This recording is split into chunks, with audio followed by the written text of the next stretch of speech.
नमस्कार।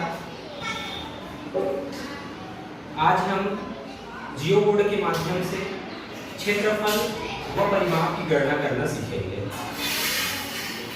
जियो बोर्ड यहाँ पे है जिसके माध्यम से क्षेत्रफल और परिमाप की गणना आज करने वाले हैं।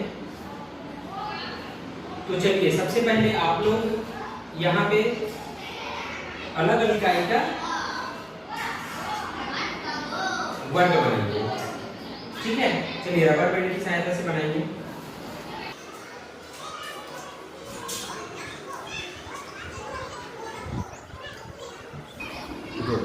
है ना, वर्ग से आप परिचित हैं, जिसकी सभी भुजाएं बराबर होती है, इसको वर्ग कहते हैं। आपने बहुत अच्छा वर्ग बनाया है। तो चलिए ये बताइए, ये कैसा वर्ग है? ये 2 इकाई का वर्ग है। ठीक है, तो इसका क्षेत्रफल हम निकालेंगे। तो उसके लिए हमको क्या करना है, इन खानों को, प्रत्येक वर्ग खाने को गिनना पड़ेगा। चलिए गिन के बताइए कितने? 1 2 3 4 4 वर्ग खाने हैं, है ना। इसका मतलब इसका क्षेत्रफल कितना होगा? 4 वर्ग इकाई। 4 वर्ग इकाई होगा। चलिए आप बताइए ये कैसा वर्ग है? 3 गुणित 3 इकाई का वर्ग है। ठीक, 3 गुणित 3 वर्ग है। इसका क्षेत्रफल कितना होगा? 1 2 3 4 5 6 7 8 9 वर्ग इकाई। गुड, इसका क्षेत्रफल 9 वर्ग इकाई होगा। चलिए आप बताइए ये कैसा वर्ग इकाई है? ये 4 गुणित 4 इकाई का वर्ग है। ठीक है, इसका क्षेत्रफल बताइए। 1 2 3 4 5 6 7 8 9 10 11 12 13 14 15 इस वर्ग का क्षेत्रफल कितना होगा? 16 वर्ग इकाई। 16 वर्ग इकाई होगा। चलिए आपने बताया है ना, इसका 16 वर्ग इकाई होगा क्षेत्रफल, इसका 4 वर्ग इकाई होगा और इस वर्ग का क्षेत्रफल 9 वर्ग इकाई होगा। तो आपको इसकी भुजा और क्षेत्रफल में, है ना, ये भुजा है और इसका क्षेत्रफल है, में आपको कोई संबंध मिला क्या? आपको संबंध दिखाई दे रहा है? चलिए, ये 4 इकाई की भुजा है और ये भी 4 वर्ग इकाई की भुजा है। भुजा गुणित भुजा करने से हमें क्षेत्रफल प्राप्त होगा। वेरी गुड, है ना। यहाँ पे 4 इकाई इस भुजा की लंबाई है, यहाँ पे भी 4 इकाई इस भुजा की लंबाई है। भुजा गुणित भुजा कर रहे हैं तो हमको 16 प्राप्त हो रहा है, जो कि इसका क्षेत्रफल है ना। तो इस प्रकार से हम वर्ग का क्षेत्रफल ज्ञात कर सकते हैं। चलिए अभी हमने देखा क्षेत्रफल ज्ञात करना, तो इसी वर्ग का अब हम परिमाप ज्ञात करेंगे, है ना। परिमाप किस तरह से ज्ञात करते हैं? सबसे पहले तो ये जानो कि सभी वर्गों की सभी भुजाओं को जोड़ने से हमको परिमाप प्राप्त होता है ना। तो चलिए आप बताइए, यहाँ पे सभी भुजाओं को जोड़कर बताइए कि परिमाप जो है कितना होगा, है ना, सभी वर्ग का बताइए। चलिए बताइए, इसका परिमाप बताइए। 2 एकम 2 2 4 2 6 2 4 इस वर्ग का परिमाप 8 इकाई है। हाँ, क्योंकि सभी भुजा को जोड़ने से हमको 8 प्राप्त हो रही है, 8 इकाई प्राप्त हो रही है। ठीक है, इसका परिमाप कितना होगा? 4 एकम 4 4 गुनी 8 4 3 12 4 16। इस वर्ग का परिमाप 16 इकाई है। वेरी गुड, इस वर्ग का परिमाप बताओ। 3 एकम 3 3 6 3 3 9 0।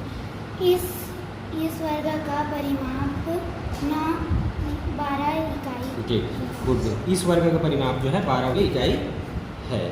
ठीक है, तो इस प्रकार से हम ये देख सकते हैं कि इसकी भुजा की लंबाई में 4 का गुणा करने से, है ना, इसका परिमाप प्राप्त हो रहा है। जैसे ये 3 इकाई है, इस 3 में 4 का गुणा करेंगे, है ना। 4 क्यों? क्योंकि 4 भुजा है ना। तो 4 का गुणा करेंगे तो 4 तिया 12, तो 12 वर्ग ये प्राप्त हो रहा है। मतलब 4 गुणित भुजा, वर्ग परिमाप का सूत्र क्या बन जाएगा? 4 गुणित भुजा। ठीक है ना। तो अब हम आयत का क्षेत्रफल ज्ञात करना सीखेंगे, है ना। आयत, आप लोग को पता है कि आयत में क्या होती है? आमने सामने की भुजा बराबर होती है ना, और प्रत्येक को 90 अंश का होता है। तो आयत का क्षेत्रफल, सबसे पहले तो आप लोग आयत बनाइए, अलग अलग माप की आयत बनाइए रबर बैंड से।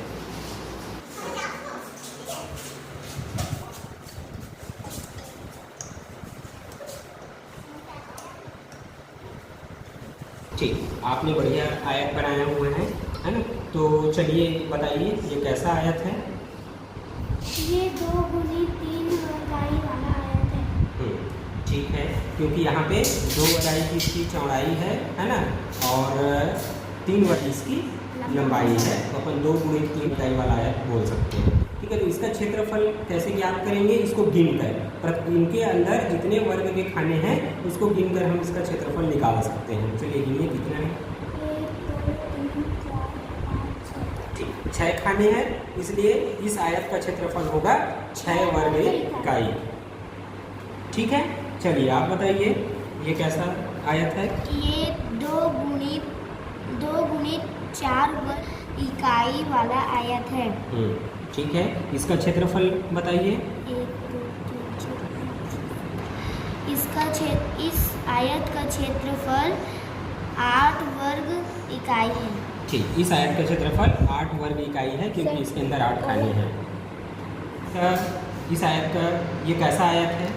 यह 6 गुनी 4 इकाई का आयत है। क्योंकि इसकी लंबाई जो है 6 इकाई है और चौड़ाई जो है 4 इकाई है ना, इसलिए 6 गुनी 4 इकाई वाला आयत है। इसका क्षेत्रफल बताइए। 1 2 3 4 5 6 7 8 9 10 11 12 13 14 15 16 17 18 19 20 21 22 23 24। इस आयत का क्षेत्रफल 24 वर्ग इकाई है। ठीक है, क्योंकि इसके अंदर 24 वर्ग के खाने हैं, है ना, इसलिए 24 वर्ग इकाई है। तो आप लोग को इसमें इसकी भुजा, आयत की ये जो भुजा है ना, वो और इसका क्षेत्रफल में भी संबंध दिखाई दे रहा होगा कुछ, है ना। क्या संबंध है बताइए। संबंध है। कैसा है। इसकी लंबाई 6 वर्ग इकाई है और चौड़ाई 4 वर्ग इकाई है। 6 और 4 का गुणा करने से 24 प्राप्त होता है, जो इसका क्षेत्रफल है। वेरी गुड, है ना। 6 और ये 4 इकाई, तो दोनों का गुणा करेंगे, मतलब लंबाई गुणित चौड़ाई होता है आयत के क्षेत्रफल का जो सूत्र है ना। तो लंबाई और चौड़ाई का गुणा करने से हमको इसका क्षेत्रफल प्राप्त हो रहा है। चलिए अब हम इस आयत का परिमाप ज्ञात करेंगे। तो परिमाप के लिए भी वही काम है ना, जो वर्ग में किए थे, उनकी सभी भुजाओं को जोड़ देंगे तो हमको परिमाप प्राप्त हो जाएगा। तो चलिए इसका परिमाप बताइए। 2 2 4 3 3 6 और 4 को जोड़ने से 10 प्राप्त होता है, जो इस आयत का परिमाप है। ठीक है, तो इस आयत का परिमाप हो जाएगा 10, है ना। इसका परिमाप बताइए। 2 2 4 4 4 8 8 4 12। इस आयत का परिमाप 12 इकाई है। ठीक है, इस आयत का परिमाप हो जाएगा 12 इकाई, सभी भुजाओं को जोड़ने से। चलिए इसका परिमाप बताइए। 6 6 12 4 4 8 6 12 और 8 मिलाकर 20 इकाई है। तो इस आयत का परिमाप हो जाएगा 20 इकाई, है ना। तो इस प्रकार से हमने देखा कि परिमाप जो है भुजाओं को जोड़ने से प्राप्त हो रहा है। तो इसी को सूत्र के हिसाब से अगर देखें, है ना, तो लंबाई और चौड़ाई को जोड़कर 2 का गुणा करने से हमको परिमाप प्राप्त होता है। तो देख लेते हैं, है ना। जैसे ये लंबाई हो गया 6 और यहाँ चौड़ाई हो गया 4, तो 6 4 10 में 2 का गुणा करेंगे तो भी 20 प्राप्त हो रहा है। तो इस प्रकार से हम जियो बोर्ड के माध्यम से, है ना, आयत का वर्ग का क्षेत्रफल और परिमाप जो है ज्ञात कर सकते हैं।